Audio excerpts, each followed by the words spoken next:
네, 찬양 감사합니다. 은혜 많이 받으셨죠? 네. 나부터 참 우리가 늘 찬송하고 고백하지만 가장 어려운 게 그거 같아요. 나부터 내가 먼저 내려놓고 내가 먼저 끼워진다는 거. 참 이게 우리가 이 땅에 있는 동안에 끊임없이 추구해야 될 우리의 모습이 아닐까 그렇게 생각해 보게 됩니다. 자, 오늘은 왕을 오신 예수님이라는 제목 함께 나누려고 합니다. 오늘은 교회 정의상으로 종료주의죠. 종료주의. 그리고 내일부터 이제 한 주간을 가르쳐서 고난주간이라고 하죠. 그리고 또 다음 주일은 부활주의를 지킵니다. 특별히 이 고난주간은 우리를 구원하기 위해서 십자가의 고난의 길을 걸어가신 그 주님을 우리가 묵상하면서 다시 한번 우리 신앙을 새롭게 하는 바로 그런 기간입니다. 그래서 내일부터 토요일까지 새벽 기도회를 드려요. 새벽 기도회를 고난주간 특별 새벽 기도회입니다. 여기 그 프랭카드 보셨죠? 예. 다 참석하신 거죠? 아멘. 예. 내일 5시 15분에부터 이제 새벽 기도 시작되니까 여러분들 다 참석하셔서 함께 은혜를 나누시기를 바랍니다. 자, 여러분, 종료주의는 어떤 종교일까요? 종료주의. 자, 예수님께서 2000년 전에 바로 오늘 나귀 새끼를 타고서 예루살렘 성에 입성하셨어요. 자, 이때 사람들이 너나 할 것 없이 이제 손에 종려나무 가지를 들고 호산나를 외치면서 이제 예수님을 환영을 했죠. 자, 오늘 13절 다시 한번 읽어볼까요? 자, 시작.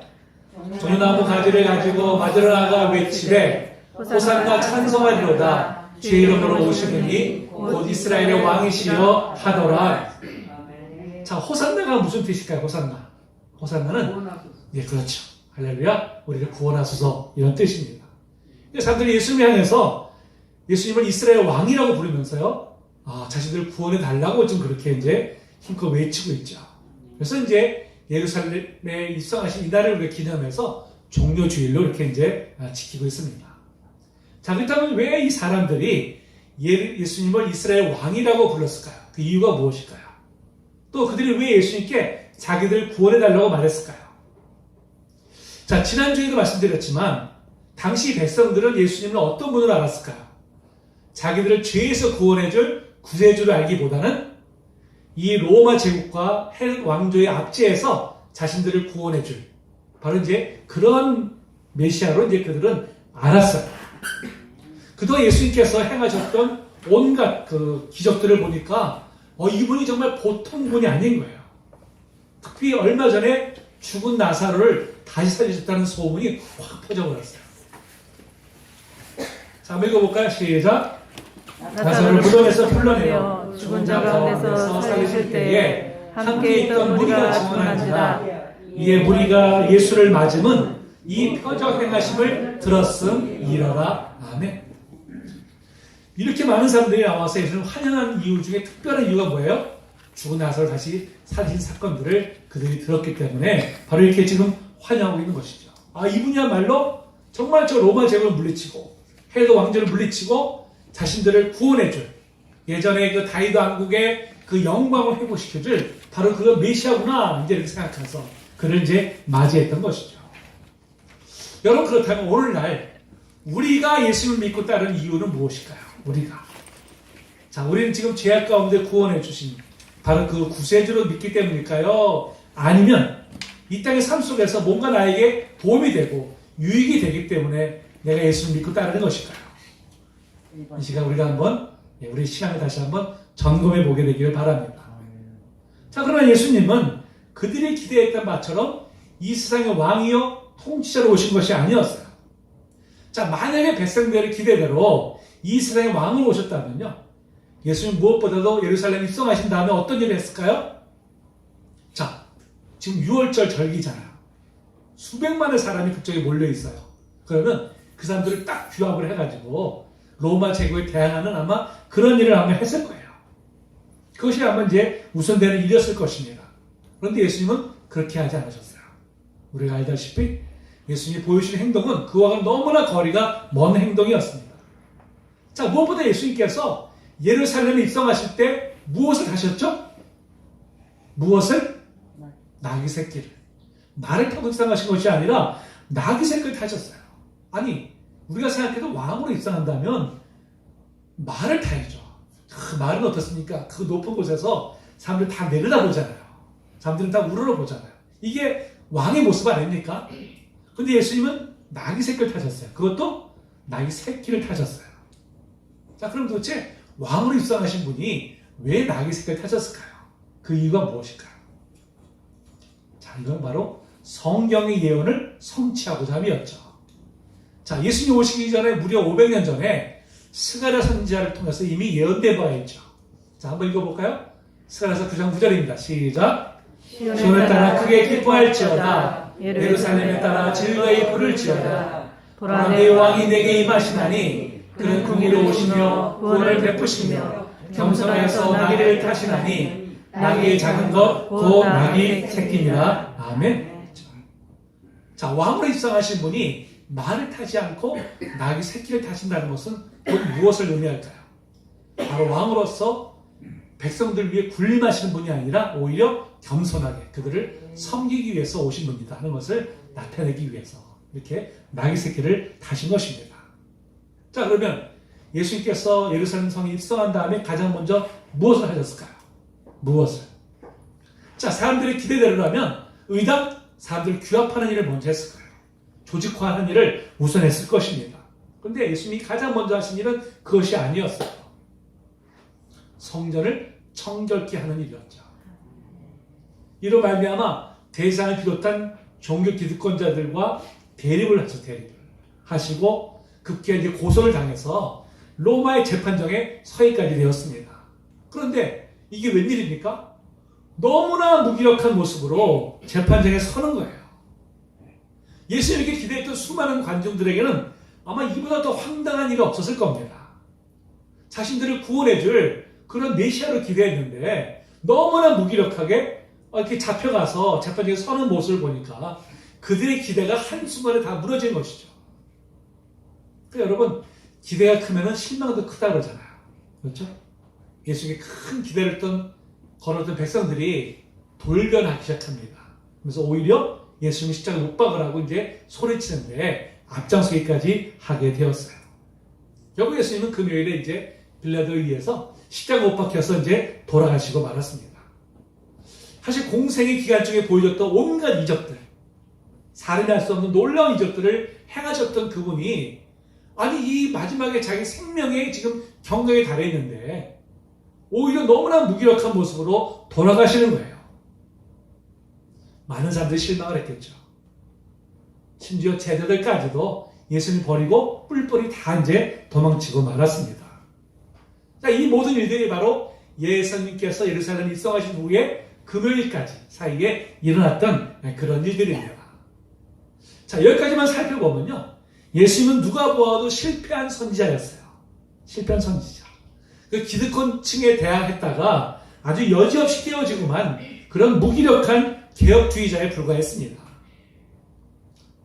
그러나 이는 이미 이사야 선지자를 통해서 예언된 바대로 바로 고난의 종의 길을 걸어가신 것이지 결코 실패한 것이 아니었죠. 자, 좀 길지만 우리 한번 같이 읽어볼까요? 자, 시작.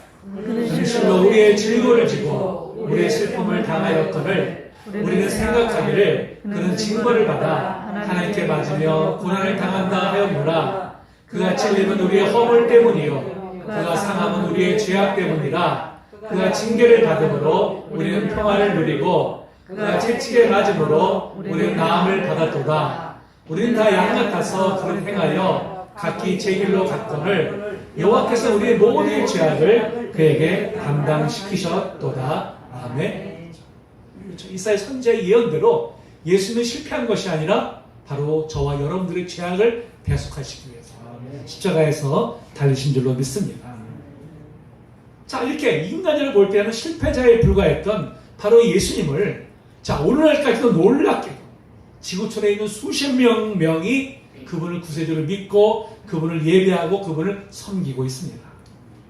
많은 사람들이 그분을 믿는 신앙 때문에 때로는 죽임을 당하기도 해요. 때로는 온갖 핍박을 당하면서도 결코 타협하지 않고 자신의 믿음을 굳건히 지켜왔습니다. 이분을 따르는 길을 하면 자신의 부나 명예조차도 하찮은 것을 여기는 수많은 사람들이 있습니다. 아니 어떻게 인간으로 볼 때는 실패자와 다름없는 바로 이분을 어떻게 이렇게 믿고 따르는 것일까요? 자, 그 이유를 오늘 우리가 이 빌립보서 이것 말씀을 통해서 우리가 살펴보면서 우리도 또한 예수님 믿고 따르는 이유에 대해서 다시 한번 정립해보는, 다시 한번 새롭게 되는 그런 시간이 되시기를 주님의 이름으로 축복합니다. 당시 이 로마 황제의 이제 우상화 정책으로 인해서 자, 이 예수 그리스도만 유일한 주님이심을 고백했던 이 교회가 엄청난 핍박을 받고 있었어요. 엄청난 핍박을. 자, 그럼에도 성도들은 오늘 우리가 빌립보서 읽었던 이 말씀처럼 예수님을 찬양하고 있었습니다. 자, 그러면 어째요? 너무나 무기력하게 로마 총독에 의해 십자가에 처형된 바로 이 갈릴리 총구석의 한 청년을 향해서 마치 하나님께 드리듯이 이러한 찬양을 드리고 있는 것일까요? 자, 어째요? 인간적으로 볼 때 실패자에 불과했던 한 사람을 향해서 어떻게 이렇게 찬양으로 영광을 돌리고 있는 것일까요? 어째 이렇게 무기력한 사람을 위해서 기꺼이 자신의 목숨을 바치고 기꺼이 자신이 가진 모든 것들을 헌신하는 이런 사람들이 지난 2000년 동안 수도 없이 이 지구촌에서 일어나고 있는 것일까요? 도대체 예수님이 누구시길래 이렇게 수많은 사람들이 믿고 따르는 것일까요? 아니, 저와 여러분들은 또한 이 예수님을 도대체 누구로 믿기에 우리가 이렇게 믿고 따르는 것일까요? 자, 오늘 본 말씀에서 세 가지 우리가 말씀해 주고 있죠.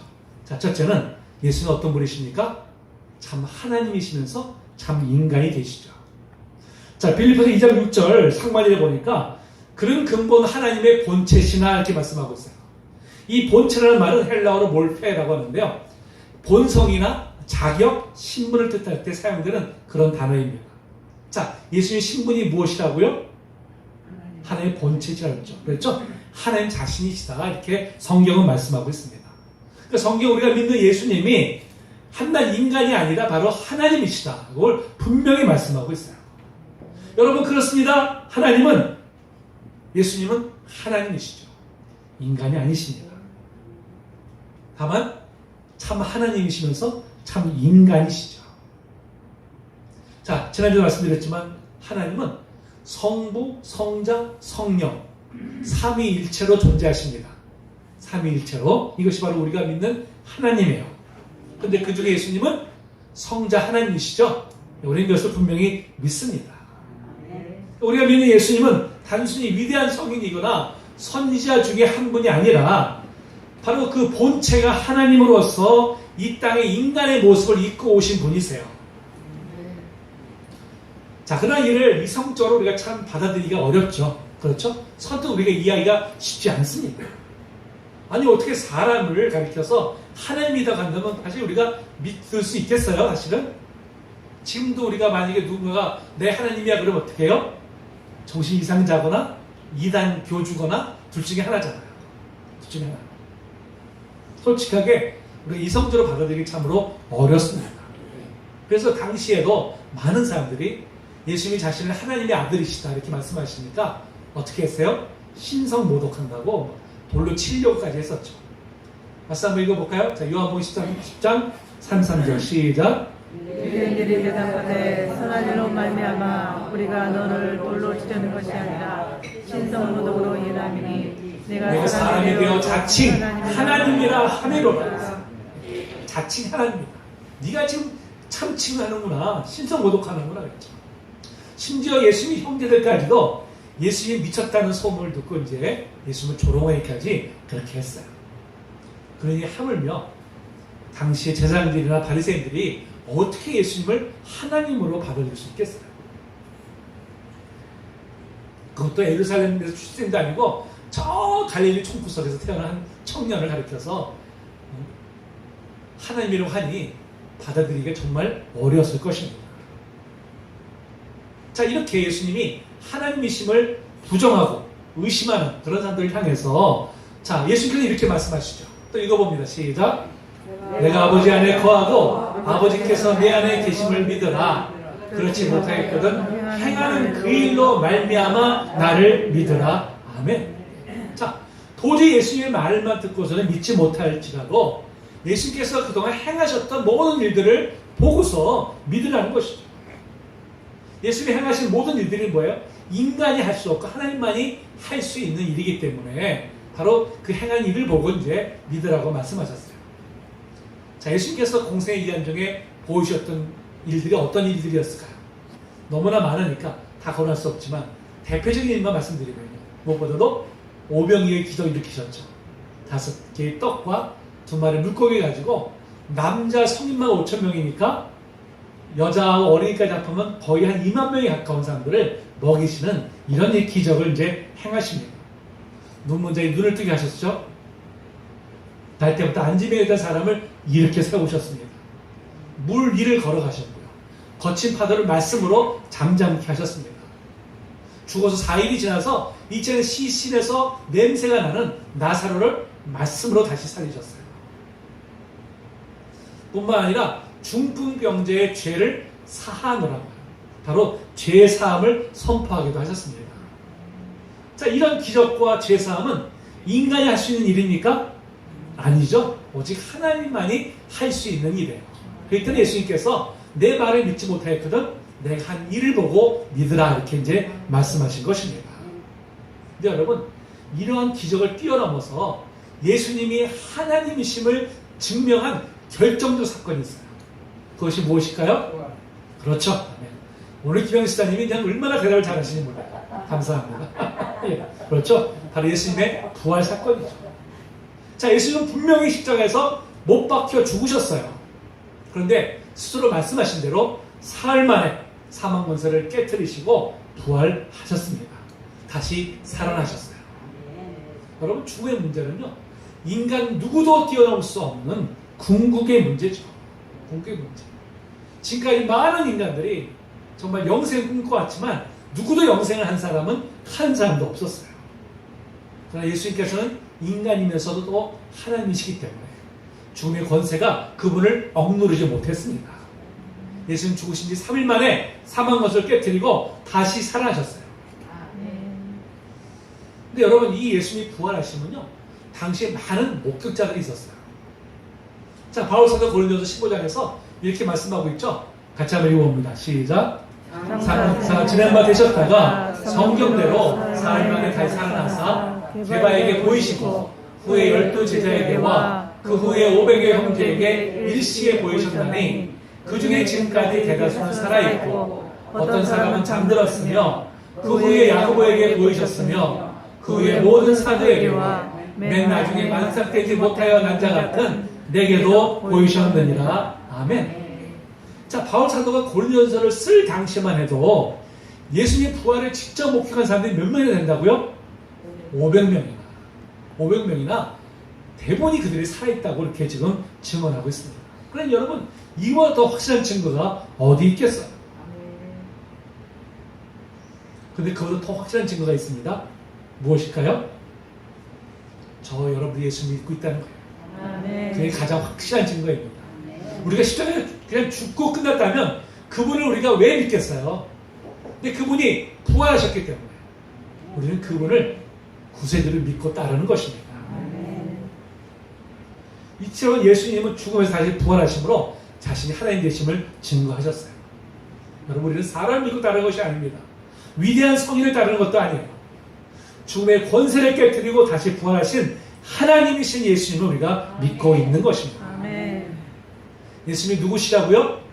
참 하나님이시면서 참 인간이 되신 줄로 믿습니다. 자, 두 번째로, 자, 예수님은 어떤 분이십니까? 바로 십자가에 죽기까지 자신의 모든 것을 다 내어주셨어요. 자, 7절에 뭐라고 합니까? 오히려 자기를 비워 종의 형체를 가지사 사람들과 같이 되셨고. 그래서 이 종의 형체란 게 뭡니까? 종의 형체. 바로 우리와 같은 똑같이 인간이 되셨다는 인간. 그저 가상적으로 보여주는 것이 아니라 실질적으로 우리가 똑같은 인간으로 이 땅에 오셨다는 것입니다. 여러분, 우리가 사람이니까요. 그러려니 우리가 살아가지만 사실 사람으로 살아간다는 게 여간 어려운 일이 아니에요. 여러분, 우리가 아가의 자리에 태어날 때 어떻습니까? 누군가의 도움이 없이는 살아갈 수가 없잖아요. 얼마나 연약한 존재입니까? 아니, 짐승들은 태어나면요, 몇 시간 되지 않아서 다 걸어가지고 지가 두 발이 있고 다 걸어다녀요. 뛰어다녀요. 근데 사람은 그러지 못하잖아요. 사람은. 여러분, 우리 또 코로 숨을 쉬어봐야 삶을 우리가 살아갈 수 있어요. 그렇죠? 코 한번 이거 막아보세요. 얼마나 버틸까? 우리가 정말 우리가 연약한 존재들이잖아요. 또 우리는 먹어야 돼요. 그렇죠? 먹어야 살 수 있습니다. 한 끼도 먹지 않으면 기운이 없어요. 예. 여러 끼 먹지 않으면 사람이 심지어 우리가 죽기까지도 합니다. 아무리 교양 있는 사람도요, 며칠 굶어보세요. 짐승으로 돌변하잖아요. 그게 바로 우리 인간의 연약한 모습인 것이죠.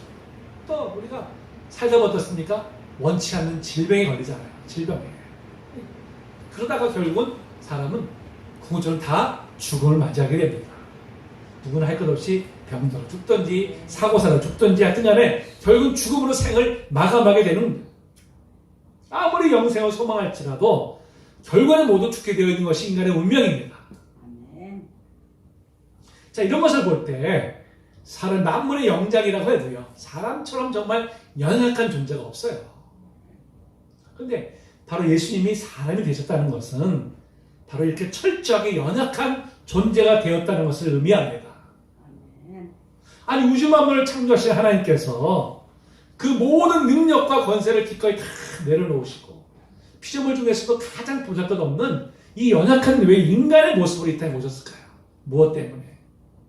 무엇 때문에 오셨어요? 오직 하나님의 뜻에 순종하기 위함이었죠.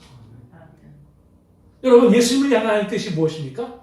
예수님을 향한 하나님의 뜻이 바로 자신을 낮추되 죽기까지 낮추는 거예요. 자, 그것을 오늘 8절에서 말씀하고 있죠? 다시 한번 읽어봅니다. 시작. 사람의 모양으로 나타나셨으니 자기를 낮추시고 죽기까지 복종하셨으니 그 십자가에 죽으심이라. 아멘. 자, 그렇다면 왜 하나님께서는 독생자 예수님을 십자가에 죽게 하셨을까요? 자, 인간이 이 자기를 창조하신 하나님을 거역하고 불순종하는 죄를 범했어요. 죄의 대가는 무엇입니까? 죽음이죠. 영원한 죽음입니다. 영원한 형벌이죠. 자, 그럼에도 불구하고 하나님 우리를 구원하기를 원하셨죠. 그래서 바로 성자 하나님을 예수님으로 이 땅에 보내셔서 우리가 치러야 될 죄값을 대신 치르게 하신 것입니다. 그러니까 예수님은 인간의 몸으로 오셨지만 하나님이시기 때문에 죄가 없으세요. 그러니까 완전한 하나님이시면서도 완전한 인간이시기 때문에 바로 우리의 모든 죄를 대속하실 수 있는 분입니다.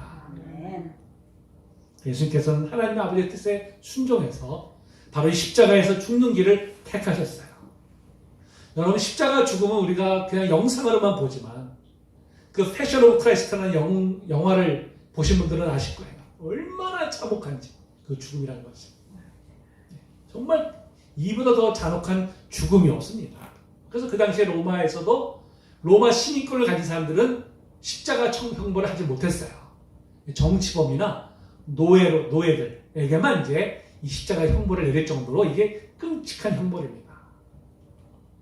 무엇보다 예수님은 십자가에서 하나님으로부터 버림받아야 되는 그 무서운 영적 고통을 감내하셔야만 했었습니다. 여러분, 그렇다면 누구 때문에 예수님이 바로 이 십자가를 지시는 고통을 감내하셨을까요? 무엇 때문에? 바로 저와 여러분들을 구원하시기 위해서. 여러분들을 구원하시기 위해서 그 모든 고통을 친히 감당하신 것이 아닙니까? 이렇게 하나님이신 예수님이 십자가에서 죽으심으로 우리의 모든 죄가 대속받게 되었어요. 우리를 얽어매었던 죄의 사슬이 끊어지고 진정한 자유를 누리게 된 것입니다. 할렐루야. 아멘. 자, 주님은 이 성심과 십자가 사건을 통해서 우리에게 진정한 사랑이 무엇인지를 보여주셨어요. 친히. 여러분, 진정한 사랑은 어떤 것일까요? 진정한 사랑. 내가 낮아지고 남을 높이는 것입니다. 할 수 있는 고난을 남을 위해 기꺼이 하지 않는 거예요. 내가 누릴 수 있는 것을 다른 사람을 유익을 위해서 기꺼이 포기하는 것입니다. 바로 이 사랑을 예수님께서는 친히 우리에게 보여주셨고요. 또 우리를 위해서 아낌없이 이 사랑을 부어주셨습니다. 여러분, 그렇다면 우리가 이 사랑을 받은 우리들이 어떻게 살아야 될까요? 어떻게? 여러분, 사랑이 빚진 자로서 이 사랑을 우리가 이웃과 나누는 그런 삶을 우리가 살아야 되지 않겠습니까? 사랑은 다른 사람의 유익을 위해서 기꺼이 자신의 것을 포기하는 것입니다. 예수께서 우리를 구원하시기 위해서 자신의 모든 것을 다 포기하셨듯이 우리도 그러한 사랑을 우리가 이웃에게 나누는 그런 삶을 우리가 살아야 될 줄로 믿습니다. 그러나 여러분, 우리가 여전히 우리는 자기 자신을 내려놓지 못하고 있지는 않습니까? 내가 높이를 받기 위해서 남을 낮추고 있지는 않습니까? 내 유익을 위해서 타인을 희생시키고 있지는 않습니까? 그렇다면 우리는 여전히 예수 그리스도의 사랑을 머리로만 알 뿐이지 우리는 아직까지 가슴으로는 깨닫지 못하고 있는 거예요. 예수 그리스도의 이 놀라운 사랑을 머리로만이 아니라 가슴으로 깨달아서 정말 이 사랑을 실천할 수 있는 저 여러분들 되시기를 주님의 이름으로 축복합니다. 마지막으로 부활하신 예수님은 만물의 주가 되시죠. 자, 오늘 9절 말씀 다시 한번 읽어볼까요? 시작. 이러므로 하나님이 그를 지극히 높여 모든 이름 위에 뛰어난 이름을 주사. 자, 하나님께서 이렇게 죽기까지 순종하신 예수님은 어떻게 했어요? 지극히 높이셨어요. 모든 이름 위에 가장 뛰어난 이름을 주실 정도로 예수님을 높이셨습니다. 그러니까 하나님 외에는 더 높은 존재가 없을 정도로 예수님을 높이셨어요. 그러니까 스스로가 가장 낮은 자리에 있을 때 하나님께서 예수님을 지극히 높이신 것입니다. 자, 어떻게 높이셨어요? 11절에 보니까 모든 입으로 예수 그리스도를 주라 시인하여 하나님 아버지께 영광을 돌리게 하셨느니라. 아멘. 자, 모든 사람들이 예수님을 이제 뭐라고 부릅니까? 주라고 하죠. 주. 그렇죠? 주는 헬라어로 퀴리오스라고 하는데요. 주인, 최고 통치자, 또 하나님이란 뜻입니다. 이 구약 성경에서 여호와 하나님을 주라 불렀어요. 주라. 그렇게 호칭했습니다. 근데 이 호칭을 이제는 누가 받았어요? 예수님께서 받으신 것입니다. 예수님 바로 죽기까지 순종하심으로 하나님으로부터 이제 만유의 통치자로서 위임을 받게 되었어요. 그래서 이제 우리는 예수님을 우리가 주님으로 고백합니다. 예수님만이 나의 구원자 되시기에 우리는 그분을 나의 주님으로 고백합니다. 나의 주, 나의 하나님으로 우리는 그분을 경배합니다. 그러므로 예수님만이 우리의 찬양을 받으시기에 합당한 분이시고 예수님만이 세세 무궁토로 우리 영광을 받으시기에 합당한 분이신 줄로 믿습니다. 우리 찬양 같이 한번 부를까요? 아니, 이 찬양. 왕이신 나의 하나님, 내가 주를 높이고 영원히 주의 예배를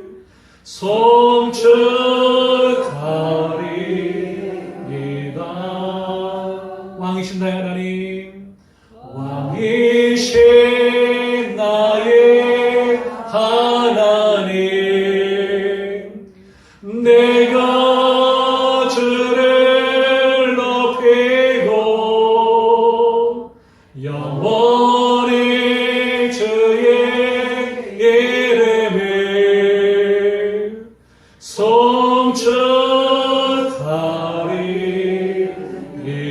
송축하리이다.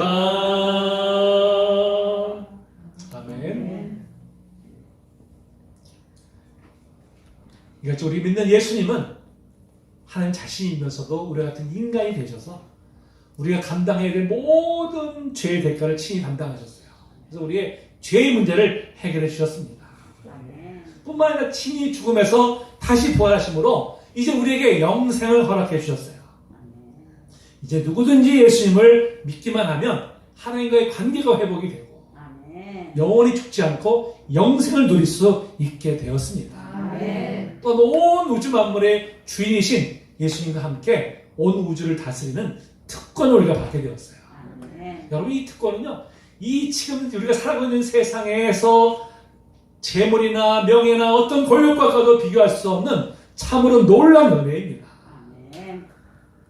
근데 우리가 이 놀라운 은혜를, 이 한량없는 은혜를 아무 대가 없이 우리가 받게 되었어요. 어떻게 하기만 하면요? 예수님을 주로 믿기만 하면, 예수님을 구주로 고백만 하면 우리가 이 놀라운 은혜, 이 놀라운 영광을 우리가 누리게 된 줄로 믿습니다. 여러분 이 예수님을 여러분들은 지금 어떤 분으로 환영하고 계십니까? 당시 군중들은 예수님을 그 근원적인 죄 문제를 해결해 줄 뿐이 아니라 그저 자기들의 지금 힘들고 어려운 이 문제를 해결해 주실 그런 분으로만 알고 있었기 때문에 도리어 그분을 십자가에 못 박는데 앞장서고 말았습니다. 그렇다면 여러분 지금 우리는 그 예수님을 도대체 어떤 분으로 지금 믿고 따르고 있는 것일까요? 예수님은 그 어떤 것보다도 가장 인간의 근원적인 문제, 바로 이 죄의 문제를 해결해 주심으로 인해서 바로 우리를 자유케 하시고 또 우리를 영생을 허락하신 그런 분이신 줄로 분명히 믿습니다. 그 믿음을 다시 한번 우리가 고백하면서 그 믿음 위에 우리의 신앙의 집을 견고히 세워나가는 우리 성도님 되시기를 주님의 이름으로 축복합니다. 찬양하실까요?